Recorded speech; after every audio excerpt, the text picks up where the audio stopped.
The crew on the move were Alistair Kavanagh and Salim Haji. They were also a minute quicker through stage 4 than they had been earlier, then set the fastest time through stages 5 and 6. They overtook Chaga to claim third. Baldev Chaga and Raju Semi were in the only Subaru in the top 7. When they were comfortably matching the front-end pace, but were not given the opportunity to make an impact when the front brakes failed again. This led Kavanagh through and they slipped to fourth.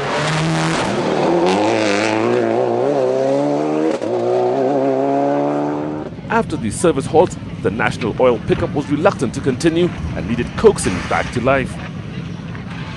It was frustrating but not serious, and they were soon on their way. Out on the stages, they continued to hound the group ends, but the car just didn't have the legs of the others, and they remained in 5th, with the gap ahead getting bigger.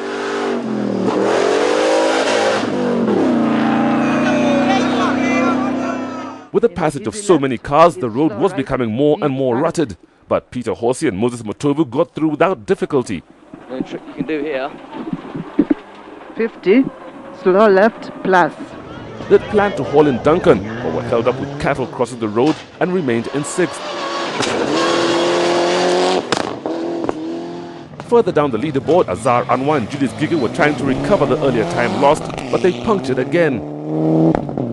The rally seemed to be going from bad to worse, but when they were going, they were quick enough to recover 3 places to move up from 12th to 9th. It comes down to there's no room for mistakes anymore in rally. The problem is I came to try and go a bit faster, so I prepared accordingly. I made my notes like that, and it was a mistake. Azhar's brother Asad Anwar with navigator Kashif Sheikh were denied a top place when the fuel pump packed up. It took 15 minutes to replace out on the route, but it was all academic when we were forced into retirement with electrical failure on stage 4.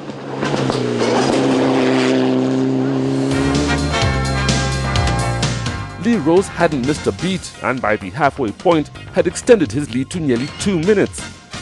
The focus was now on the next 3 who were only separated by a minute.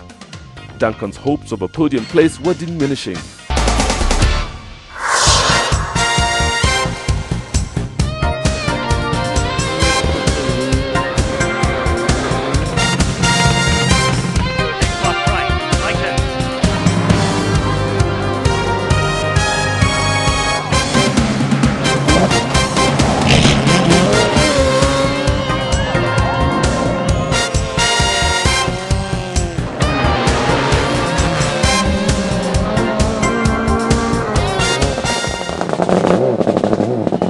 Only 3 had entered the classic category for the older generation cars, and right from the start, Stefano Rocca and Franco Donadel were the favourites in their Datsun 260Z. They took command in the category, and by halfway were well out in front and 10th overall. Another Datsun, the 240Z driven by Romy Bamra and Havinder Jatley, only managed stage 1 before retiring, leaving only 2 classics running. The Ford Escort RS of Aslam and Samira Khan was, as usual, being pushed to the limit. Apart from this overshoot, the rally would turn out to be the most frustrating they had entered. On top of getting bogged down in ruts, they had the unusual problem of having to continually stop to tighten the steering wheel. The nuts on top of the steering kept coming off, so we had to stop every 5 kilometers. Fortunately, I had the Allen key, so I could tighten it, but 2 nuts was dropped inside. So we had to stop every 5-6 kilometers, tighten them again, and then carry on. Stop and go. The second half of the rally went better, but they'd lost too much time to be in contention and were more than happy just to finish. The 260Z was also caught out in the ruts.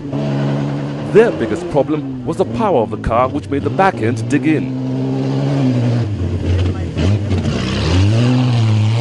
Once on the move, they pulled away all the way to the end to win the classic category and came 9th overall. I have changed the suspensions and I have softened a bit. because I've also changed the engine, and so now the power steering is slightly lighter, let's say. So I don't make that same effort. Still is hard work. Still is very hard work. In the Classic Car Cup, Ian Freestone had not entered, which allowed Aslam Khan and Stefano Rocca to close in. Aslam now has a good chance of retaining the title. In the two-wheel drive category for the novices, there was a new addition with Philip Kiriazi and Sanjay Wasson entering a Ford Escort to take on the regulars. Philip Kiriazi is in fact an old name in rallying in Kenya, dating back 19 years to 1991, to when he last entered the Safari, which ended in an unfortunate accident. I'm surprised after that you actually want to come back into rallying. Yeah, it's a bug that you'll never get out of your system though, do you? Really. I mean, it's, yeah. Even after 19 years? Even after 19 years, yeah. Now we're going back to the old day cars though. They had entered this rally to test out the car, which has taken 2 years to build. It proved reliable and they went on to finish fourth. Amongst the regulars, the competition was tense, with the championship at a crucial stage. But for the championship leaders, Charles Hinga and Evans Wonder, the rally was over before it started, when the rear diff seized. The two-wheel drives only had 4 stages to do, and each was won by a different crew. Taking the early lead were James Karemi and Kimeli Korir, but it was short-lived when they went off on stage 3, breaking a drive shaft. Despite this overshoot, the lead was then picked up by Adnan Suhail and Zahir Shah in the Daihatsu Special. They were on course for a possible win when the wheel studs sheared. They overcame this problem, but then the ignition burnt out and they decided to park on the sisal.